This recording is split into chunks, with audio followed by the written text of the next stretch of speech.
Welcome to Calvary Temple Church, here in the heart of downtown Winnipeg. Calvary Temple is people of all generations and all nations.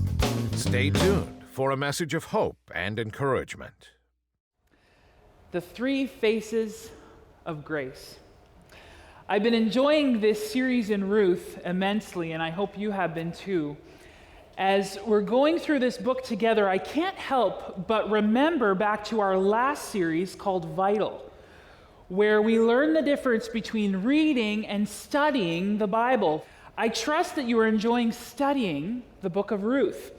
And every week I have those 4 questions that we learned going over in my mind. And it helps me to uncover more of the meaning of the text when I study on my own. So let's go over those 4 questions. I just thought that would be good to do today. So if we're studying in our own lives, this isn't on your notes, but you can maybe jot this down somewhere else, or some of you will remember. This is review. The key questions are, what does it say? Just write down exactly what I see in the text. No reading into it, just the facts. Secondly, what does it mean? This is where I dig a little deeper and I look into definitions and uncover what it's really saying. Thirdly, what other scriptures explain it? What other scriptures help to explain it? And this is where I use a concordance and I look up facts and themes from the passage to see where we find it in other places in Scripture to help give us a fuller picture to the meaning of the text. And I noticed an example of this last week in my dad's sermon when he was talking about Ruth gleaning from Boaz's field. And he used references from Deuteronomy and Leviticus to help explain where God said, don't cut to the corners and allow the widows and orphans and foreigners to glean and collect the leftovers. And this gave us a fuller picture to the meaning of our text in Ruth. Then finally, what do I do about it? And this is the application part. This is where we write down, what is God saying to me? What am I to change? What have I learned? What am I to apply? And that's how we study God's Word. And these steps are very helpful, and I encourage each of us to keep on using them to study the Bible, not just read the Bible, but to study the Bible.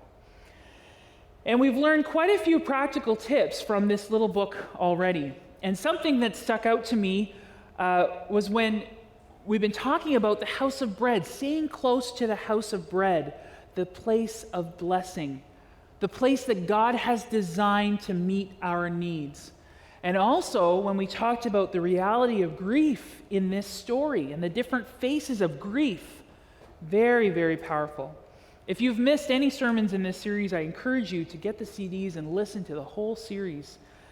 The book of Ruth is an incredibly neat literary package. Now, not doubting that it's rooted in history, but this story, I am told, is an incredible literary jewel in the Bible. It paints these authentic, everyday pictures of real life characters, people like you and me. So let's recap this story and bring everyone up to speed today if you've missed any of the weeks. But there was this godly family from Bethlehem, Elimelech and Naomi and their 2 sons, and they went against what they knew they should do, and they moved away from Bethlehem. They left the house of bread, the place of God's blessing, and they went to Moab, where in Moab they served other gods. And their sons married Moabite women, and that also was a no-no. And Elimelech and his 2 sons died, leaving the 3 women alone, destitute. Naomi decided to go back home, back to Bethlehem, back to the house of bread. And her one daughter-in-law, Orpah, did what she was told, and she went back to her Moab family and stayed where she was from. And Ruth went to Bethlehem with Naomi. She found Boaz's field to glean in, and he ended up giving her great favor. And that kind of brings us up to speed, and today we're going to look at 3 faces of grace. Lots of people have tried to adequately explain grace, and I've heard several definitions, The one I hear the most would be God's riches at Christ's expense. Grace is God's riches at Christ's expense. In Adult Growth right now, we're studying the book of Philippians with Nicky Gumbel. And he tells this funny story that illustrates grace. He says, imagine someone just comes up to you out of the blue and punches you square in the face. Well, if you didn't punch them back, that's mercy. Say someone came up to you, punched you square in the face, you didn't punch them back, and you said, it's okay, everything's good between us. That's forgiveness. If you punch someone in the face, or no, you didn't punch.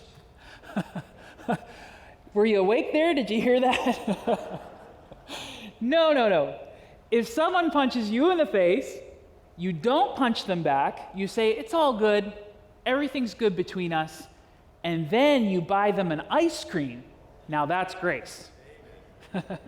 Grace is not mercy, it's not forgiveness, it's grace. It's getting what you don't deserve. The other night, my mom and sisters were at my house looking after Hurley while I was at a meeting. Yeah, it takes a village. I call them all over to look after him when I go out. But I kept on getting updates of what was going on, and they were eating a nice meal that I had prepared for them, and I went out for a meeting. And then, no surprise to me, really, I received this picture of them at Dairy Queen, enjoying this yummy dessert. And the interesting part was when I got home, I found out that supper was very eventful. And Hurley and Aubrey got into some trouble. There were timeouts and the whole 9 yards. They were not very good kids. They did not listen to Grandma. They did not listen to Auntie. And so after all that, I said to my mom, so like after all that, you took them for ice cream? She's like, yeah, what? I'm like, wow, that is not how I remember growing up.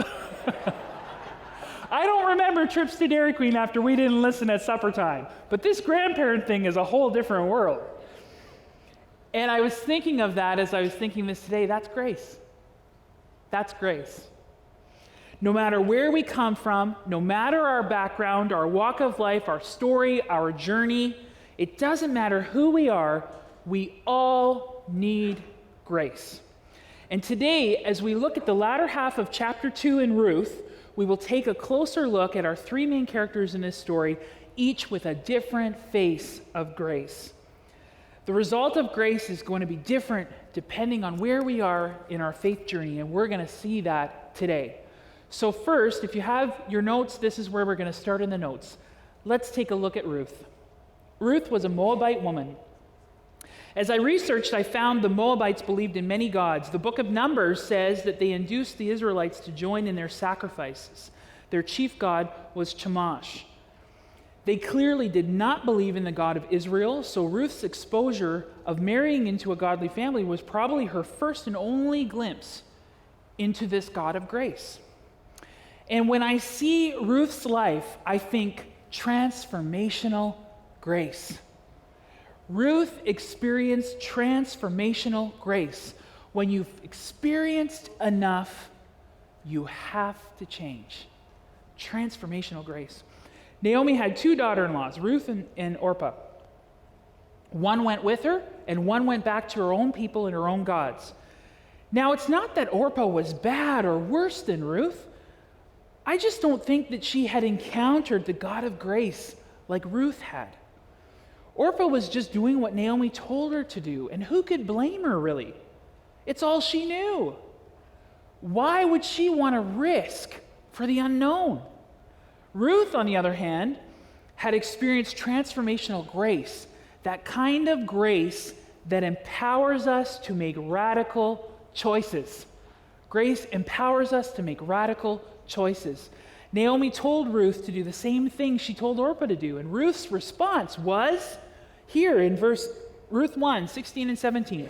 Your people will be my people, and your God my God. Where you die, I will die, and there I will be buried.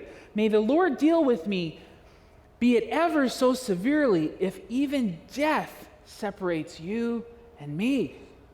Wow, that's a radical choice. Whatever disaster has befallen Naomi for having left the house of bread, what's clear is there's some redeeming quality of Christ still here. Somehow Ruth found something in this family big enough that she was willing to leave her family behind. She risked everything. Your people will be my people, your God, my God. And it's clear that Ruth experienced the grace of Naomi's God. And sometimes, even when we walk away from God's best, like Naomi did, or we go in another direction, still God can use our imperfections. And somewhere through this family, Ruth has caught a glimpse, enough of a glimpse of God's grace to make this radical choice. Also, grace equips us to live impactful lives. We see in verse 11, Boaz says to Ruth, I've been told all about what you have done for your mother-in-law since the death of your husband, how you left your father and mother in your homeland and came to live with a people you did not know. May the Lord repay you for what you have done. May you be richly rewarded by the Lord, the God of Israel, under whose wings you have come to take refuge. This must have been big news for Bethlehem. Bethlehem was a very small village. Like, we're not talking Winnipeg here. We're talking probably less than the population of Calvary Temple. It must have been big news when Elimelech and Naomi took their family away from Bethlehem, away from the house of bread. And then to hear that their boys married Moabite women, that's a big no-no. People must have been wondering, what is going on with this family who once followed so closely to God? Then to hear of Elimelech's death, then the death of the two sons. And I'm sure this was quite the sensational story in Bethlehem. Then to hear that Naomi returned to Bethlehem with this Moabite daughter-in-law, Ruth must have been the topic of a lot of conversations. And of all the things they could have been saying about Ruth, listen to what they are saying about her. They can't believe the radical choices she's made for Naomi and the incredible risks that she's taken for this mother-in-law. Even Boaz notices her work ethic in the field and asks her. He asks about her to the other people. Who is that? What's going on? He notices her. She stands out. Because of this transformational grace Ruth has experienced, she's living an impactful life. Transformational grace empowers us to make radical choices and equips us to live a life of impact. Now let's take a look at another face of grace in the life of Boaz. From what we know, Boaz is a God-fearing man. He is a well-respected, successful man. In Boaz's life, we see a redemptive grace. Redemptive grace. When you've received so much, you want to give. Redemptive grace. When you've received so much, you want to give. Everybody knows a rich man. In chapter 2, verse 1, we read that Boaz was a man of standing from the clan of Elimelech. We don't know how he got to where he was in life. It could have been an inheritance. His family could have been rich. We don't know. Was he destitute and he built himself up to this? We don't know. All we know is that he was a very well-respected guy in town and a successful person. And there are two kinds of people when it comes to money and success.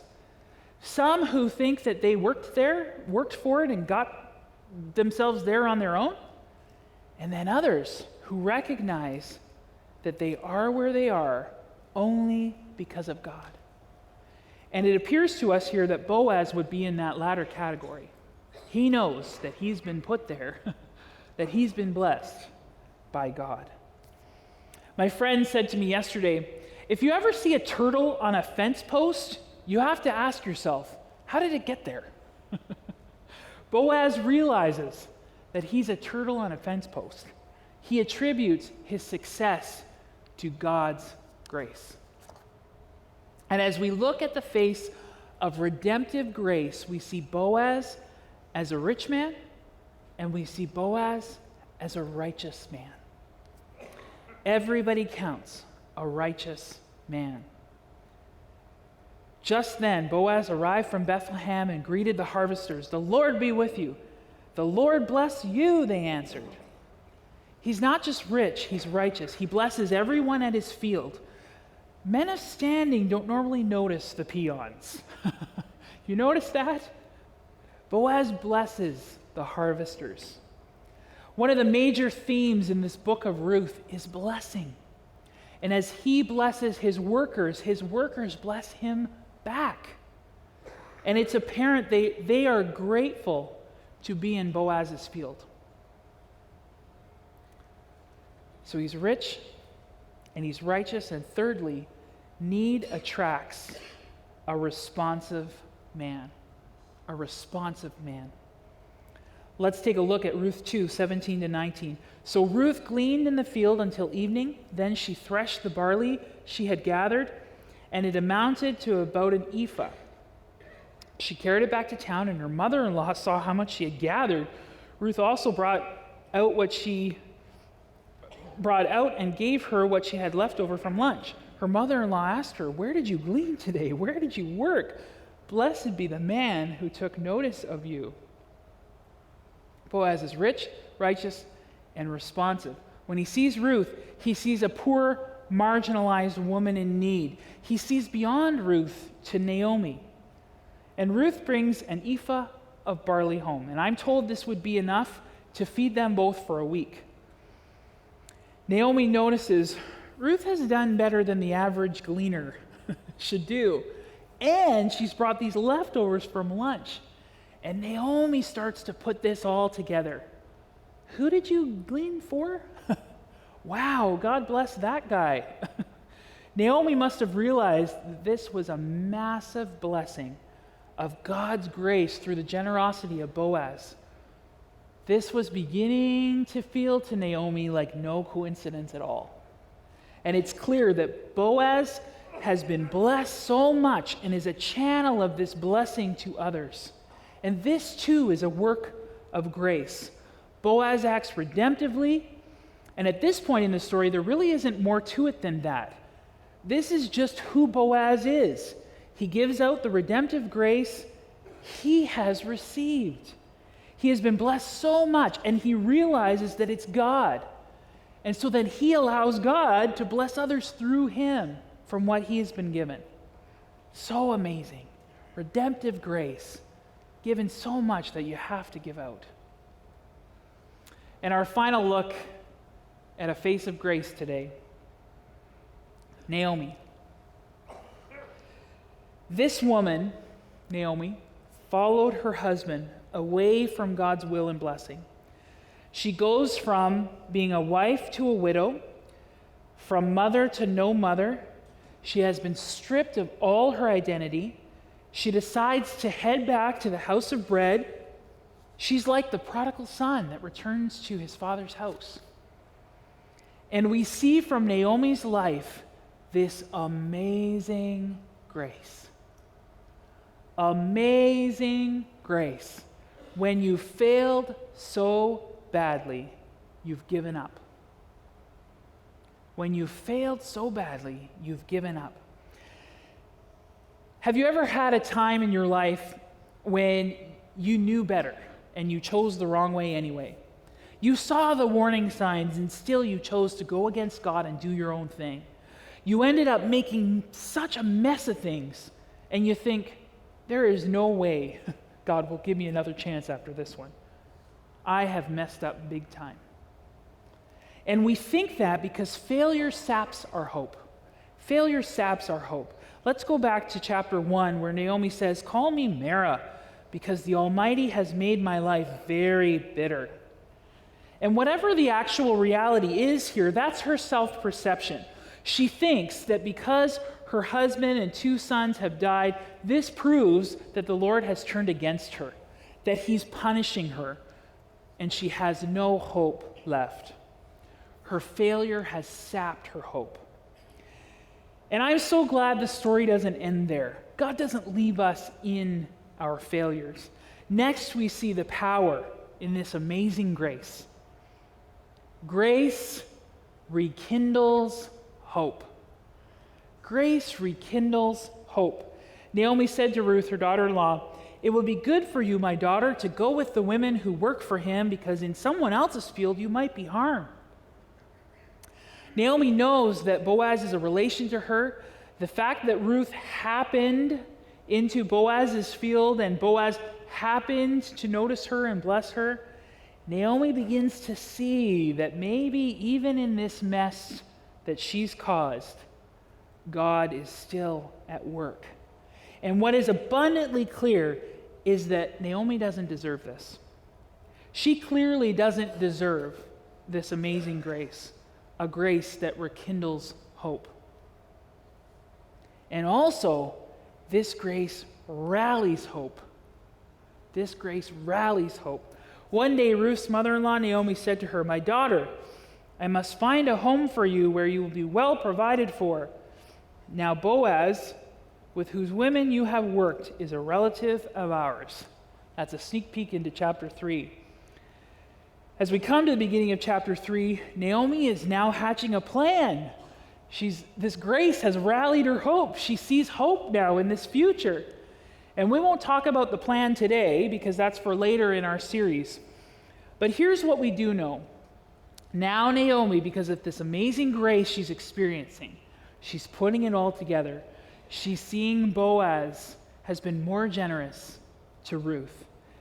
Ruth has found serious favor in his sight. This amazing grace is rallying hope in Naomi's soul. Rallying enough hope for Naomi to risk thinking that God may just have a plan after all. And there's nothing more wonderful than to watch people who have failed miserably gain enough hope that they are willing to risk it all again for Jesus. They are willing to believe that just maybe, God will not only show them mercy, not only give them forgiveness, but he will lavish this amazing grace on them and work a new plan out that's going to be better than they could ever have imagined. Only God. Only God. And I remember hearing a testimony from a well-known ministry couple in our city. And the wife was sharing about how she got off track and she had an affair and a child from that affair, and she felt like such a failure. What an embarrassment as a Christian to mess up so badly in such a public way. She thought that she would never recover. And yet, because of God's amazing grace and the grace of her husband and family, they are united, they are restored, and openly talk about their journey in order to help others. Wow! This amazing grace that can rekindle your hope and rally your hope to the point of risking it all to trust that God has a plan despite my failures. And every one of us is a candidate for grace. Whether you knew nothing of God and then had a dramatic conversion like Ruth, or you've always been a Christian like Boaz, or you've messed up so badly and it's your fault, you knew better, like Naomi. If we let grace touch our life, it'll change our world. It'll change our world. And so I want to ask you today, what face of grace do you need today? Transformational grace? Redemptive grace? Amazing grace? Maybe you're like Ruth and you are ready. You're ready to receive grace from this God that you've observed, maybe through another person. Maybe you've known the Lord your whole life and you need to allow the awesomeness of this redemptive grace to flow through you to others. Maybe today you need to be reminded that you are a turtle on a fence post and God has put you where you are. And he has given you all the blessings that you have in order to be a blessing to others. And I want to ask you, are you doing that?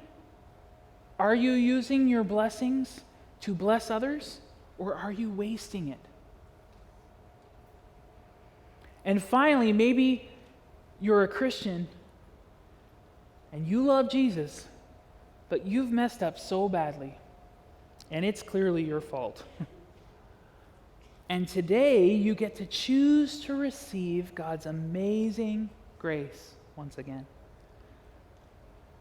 I was thinking about this balance and realizing that you can't have a non-close relationship with Jesus and then a close relationship with Jesus at the same time.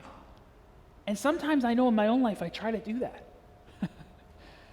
I heard this story about Tony and Peggy Campolo.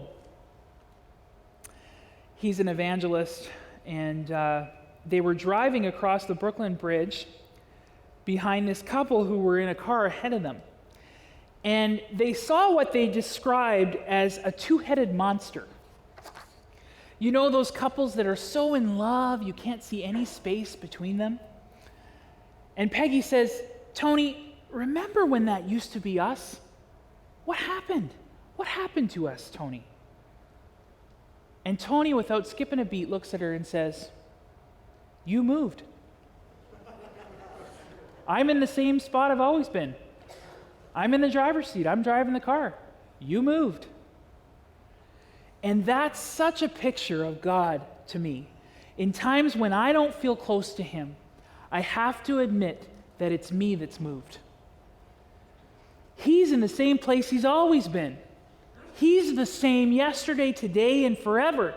And God is teaching me that I can't have a non-close personal relationship with Him and then a close one at the same time.